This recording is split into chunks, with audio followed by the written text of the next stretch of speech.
दोस्तों good evening. अच्छा, अब की बार 16,000 यही नारा हमारा था और कर टाइटल भी थी वीडियो की, एनालिसिस वीडियो की कि 16,000 का है इंतजार। जी हाँ दोस्तों, निफ्टी में 16,000 का लेवल आ गया और उसके बाद क्या हमारी डिस्कशन थी कि 16,000 जो है एक मानसिक लेवल है, कोई टेक्निकल लेवल नहीं है भाई, लेकिन ये एक मानसिक लेवल है। और यहां पर काफी कॉल राइटर्स हैं, लेकिन बहुत से कॉल राइटर 16,000 के वो भाग रहे थे 16,200 की तरफ, 16,200। तो कहीं ना कहीं हमारी जो डिस्कशन थी कि 16,000 का अगर लेवल निकलता है तो 100 पॉइंट बड़े आराम से जो है, जिसे आप ब्रेकआउट भी कहते हैं और हमने फ्री ट्रेनिंग क्लास में डिस्कस भी किया है। अब ब्रेकआउट ट्रेडिंग स्ट्रेटजी शायद लेवल 4 में भी है।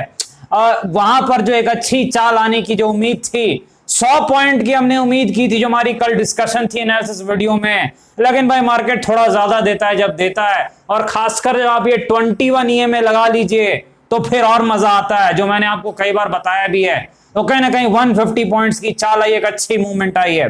लेकिन भाई आगे अब मार्केट में क्या होगा? क्या पिटाई हो सकती है क्या, या ये पार्टी चलते रहेगी, मजा होते रहेगा? क्या हो सकता है मार्केट में, निफ्टी में डिस्कस करेंगे, बैंक निफ्टी की चर्चा करेंगे, स्टॉक्स की एनालिसिस करने का प्रयास करेंगे। स्वागत है आपका आपके अपने चैनल टीके मनी में। मेरा नाम है त्रिभुवन, सर्टिफाइड इन इक्विटी डेरिवेटिव्स में। जो नए लोग हैं टेलीग्राम चैनल पर आ सकते हैं, टीके मनी सर्च करना है। 17,100 से ज्यादा लोग टेलीग्राम पे पहले से मौजूद हैं। टीके मनी आपको सर्च करना है, टेलीग्राम पे आ जाना है। टीके मनी सर्च करना है, टेलीग्राम पे आ जाना है। 17,100 के आसपास लोग पहले से टेलीग्राम पे मौजूद हैं। चलिए चर्चा की शुरुआत करते हैं। सबसे इंपॉर्टेंट है मार्केट यानी निफ्टी। देखिए पहली चीज, विक्स कहां पर है? विक्स भागा है भाई, वो ऊपर की तरफ भागा है 13.86। तो ये जरूर आपका सवाल होगा कि मार्केट ऊपर गया फिर भी विक्स क्यों भागा, ये थोड़ी अजीब चीज है। तो आपका सवाल बिल्कुल जायज है, पहले हम डिस्कस करते। देखिए जब मार्केट एक बड़े टेक्निकल लेवल को निकालता है 16,000 रेजिस्टेंस,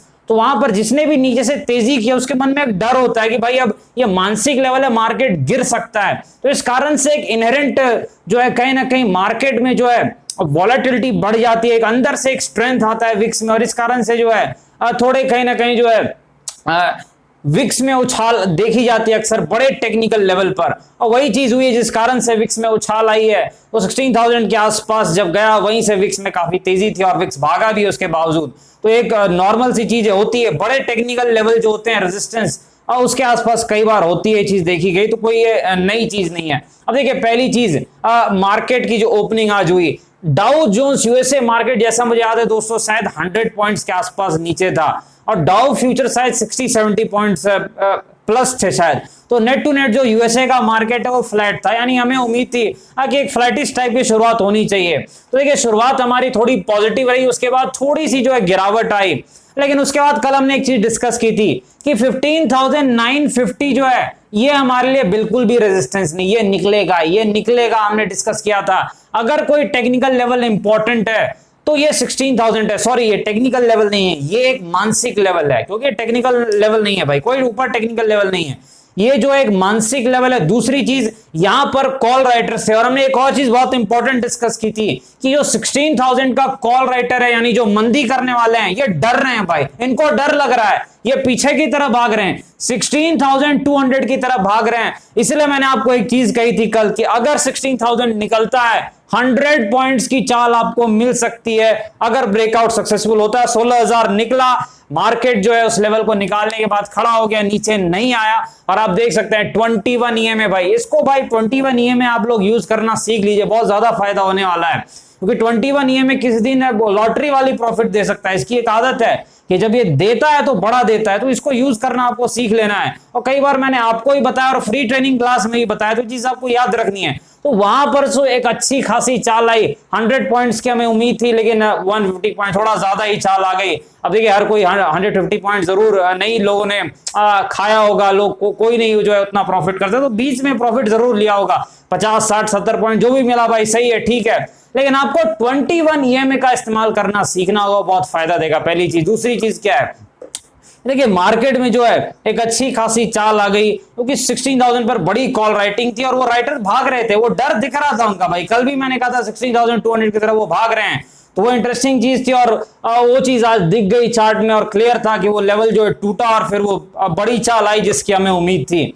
देखिए अब आगे मार्केट में क्या हो सकता है, क्या संभावना है। पहली चीज रेजिस्टेंस कहां पर, देखिए टेक्निकली कोई रेजिस्टेंस नहीं। कहां पर रेजिस्टेंस है भाई, ऑल टाइम हाई चार्ट है, नया लेवल निकला है, तो टेक्निकली कोई रेजिस्टेंस नहीं है। हाँ सपोर्ट अगर आप कहें यही वाला सपोर्ट बन जाएगा भाई, ये जो 16,000 है भाई ये सपोर्ट बन जाएगा। ये जो टेक्निकल लेवल था जहां पर कॉल राइटर्स थे, मंदी वाले थे, अब ये तेजी करेंगे। राइटर्स ऐसे ही पैसा वसूलते हैं, जो मैंने देखा है, मेरा पर्सनल एक्सपीरियंस है। जब राइटर्स को लॉस लगता है तो पोजीशन पलट देते हैं, यानी जहां मंदी की है वहां वो तेजी कर देते हैं। तो 2 दिन तो बाकी है एक्सपायरी को भाई, वीकली वाली।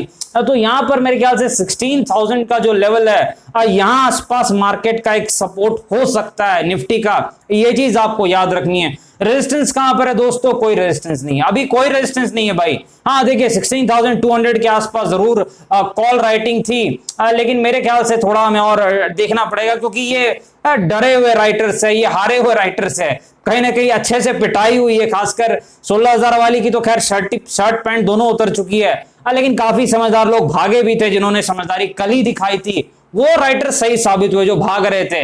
और बाकियों को तो आज मार्केट ने भगा दिया पिटाई करके, जो ऊपर की तरफ पीछे की तरफ जो है ढकेल दिया 16,200 के आसपास।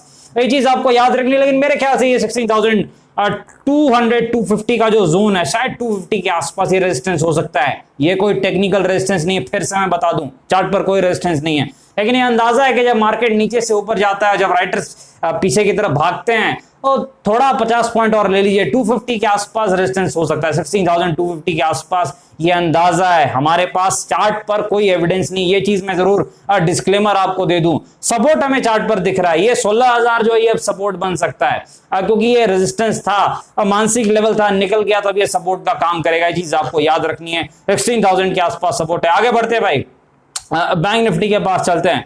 देखिए बैंक निफ्टी ने भी अच्छी चाल दिखाई है, लेकिन कहीं ना कहीं कल बैंक निफ्टी थोड़ा लैग कर रहा था, तो उसको कवर तो नहीं किया बैंक निफ्टी ने, लेकिन चाल जरूर अच्छी दिखाई है। अब 35,100 के आसपास बैंक निफ्टी का रेजिस्टेंस था, जो हमने डिस्कस किया है, उसके ऊपर जरूर गया है, लेकिन 35,200 तक ही गया, तो ये बैंक निफ्टी के लिए कोई बड़ी चाल तो है नहीं। बैंक निफ्टी तो भाई 400 पॉइंट चलने की क्षमता रखने वाली चीज है।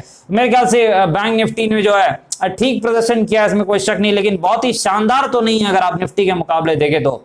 सपोर्ट रेजिस्टेंस कहां पर हो सकते हैं, देखिए सपोर्ट बैंक निफ्टी का अब कहां पर बन सकता है, 34,750 के आसपास इसका सपोर्ट बन सकता है बैंक निफ्टी का। बैंक निफ्टी में रेजिस्टेंस मिल जाना चाहिए, जैसी हमें उम्मीदें, मिल गया भाई, बड़े आराम से मिल गया। बैंक निफ्टी में रेजिस्टेंस मिल गया, क्योंकि यहाँ चार्ट है, यहाँ पर टेक्निकल लेवल्स हैं, तो मिल गया भाई रेजिस्टेंस। कहां पर दिख रहा है भाई, थोड़ा लेवल मिला देते हैं, 35,700 के आसपास, 35,700 के आसपास बैंक निफ्टी का रेजिस्टेंस है। ये चीज आपको याद रखनी है, 35,700 के आसपास बैंक निफ्टी का रेजिस्टेंस है, और वैसे ही नीचे में 34,700, 34,700 के आसपास बैंक निफ्टी का सपोर्ट है।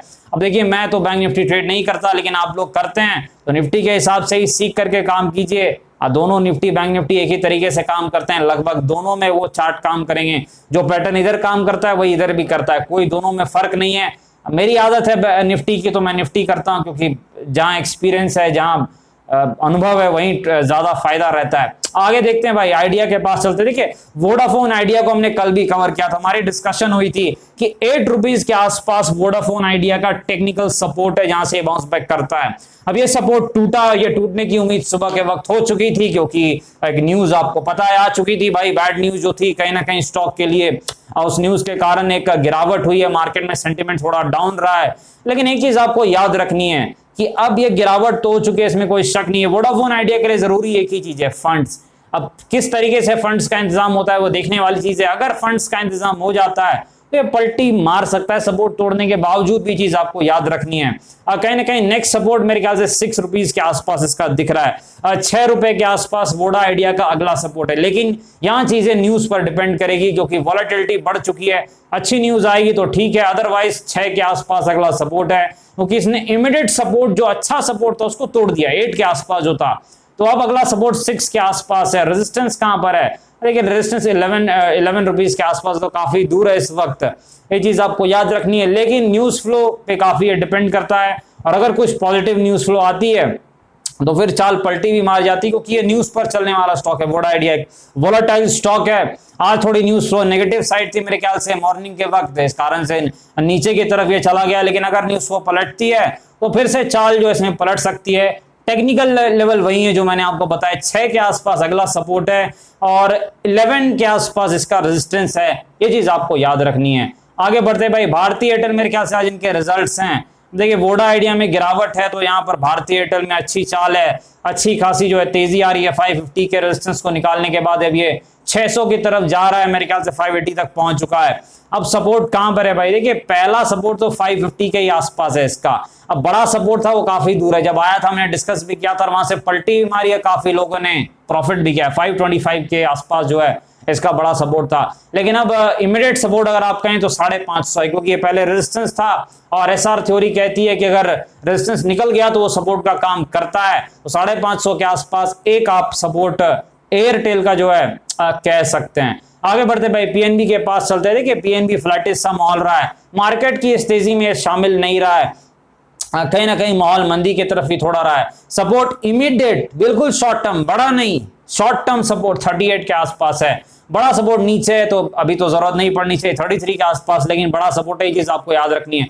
रेजिस्टेंस कहां पर है? 43 से 45 के बीच का जो जोन है, अब पंजाब नेशनल बैंक के लिए टेक्निकल रेजिस्टेंस है, तो रेजिस्टेंस 43 से 45 के आसपास है पीएनबी में, ये चीज आपको याद रखनी है। चलिए आगे बढ़ते हैं भाई, स्टेट बैंक ऑफ इंडिया के पास चलते हैं। अच्छी खासी चाल आ रही है, जबरदस्त तेजी स्टेट बैंक ऑफ इंडिया में है। कहीं ना कहीं मेरे ख्याल से इनके रिजल्ट्स आने वाले हैं, जैसा मुझे याद है शायद 5 के आसपास रिजल्ट्स हैं इनके, कल या परसों रिजल्ट्स आने वाले हैं, जैसा मुझे याद है। हो सकता है आप एक बार चेक जरूर कर लें, शायद कल है या फिर 5 को है, तो ये चीज आपको जरूर देखना है। तब तक के लिए सपोर्ट रेजिस्टेंस देखिए, सपोर्ट तो इसका 400 के आसपास है और कहीं ना कहीं ठीक है, बड़ा सपोर्ट तो नीचे है। जब आया था बड़ा सपोर्ट और हमने वहां पर जो है टेलीग्राम पे डिस्कस भी किया था और अच्छी खासी लोगों ने प्रॉफिट भी की। अब जो सपोर्ट है वो 400 के आसपास है, रेजिस्टेंस कुछ नहीं है भाई, निकल गया एक रेजिस्टेंस तो तकरीबन निकल ही चुका है, तो रेजिस्टेंस मुझे दिख नहीं रहा है। हाँ मानसिक लेवल 500 है तो वो एक रेजिस्टेंस का काम कर सकता है, क्योंकि 500 एक मानसिक लेवल है, याद रखिएगा। मानसिक लेवल कई बार एसआर का काम करते हैं, यानी सपोर्ट या रेजिस्टेंस का, ये चीज आपको याद रखनी है। फंडामेंटली स्टेट बैंक बहुत ही अच्छा स्टॉक है, हाई क्वालिटी कंपनी, आपको पता है काफी चीजें इनके अंदर में, एसबीआई म्यूचुअल फंड, एसबीआई का जो है आपका life insurance, general life insurance, काफी सारी चीजें हैं यहाँ पर, एसबीआई कार्ड है, तो काफी कुछ है यहाँ पर जो है। सुबेक्स के पास चलते हैं भाई, कहीं ना कहीं जो है थोड़ा जो यहाँ पर गिरावट का माहौल है। आज स्मॉल कैप स्टॉक में चीज देखी गई है कि थोड़ा जो माहौल नीचे की तरफ रहा है, मार्केट जरूर ऊपर गया है लेकिन मिड कैप तो फ्लैट रहे हैं, पर स्मॉल कैप तो गिर भी गए भाई, नीचे की तरफ आ गए। ये थोड़ा अजीब सा ब्रेकआउट हुआ आज निफ्टी में, कहीं ना कहीं छोटे और मझोले स्टॉक्स ने मदद नहीं की है, इसमें कोई शक नहीं है। फिर भी टेक्निकल लेवल देख लेते हैं सुबेक्स का। सुबेक्स ने तकरीबन हमने जो 34 के आसपास कहा था, निकलने के बाद ये तेज दौड़ लगाएगा, रेजिस्टेंस जो था वहां से डबल हो गया, तो अच्छी छपाई की है लोगों की। लेकिन अब जो रेजिस्टेंस है वो 71 से 72 के आसपास है। सपोर्ट कहां पर है? सपोर्ट 52 के आसपास है सुबेक्स लिमिटेड का, 52 के आसपास सपोर्ट है, 71 72 के आसपास रेजिस्टेंस है, बिल्कुल बीच में चल रहा है। मुझे नहीं पता भाई रिजल्ट्स आ चुके हैं या आने वाले हैं, रिजल्ट्स अगर आने वाले हैं तो बड़ी चाल जरूर आ सकती है, ये चीज जरूर आपको ध्यान में रखनी है। डिस्क्लेमर आपको पता है, वीडियो एजुकेशनल इंफॉर्मेशन पर्पस के लिए कृपया अपने फाइनेंशियल एडवाइजर से बातचीत करके फैसले बाजार में काफी जोखिम है, थोड़ा ध्यान से काम करें। धन्यवाद।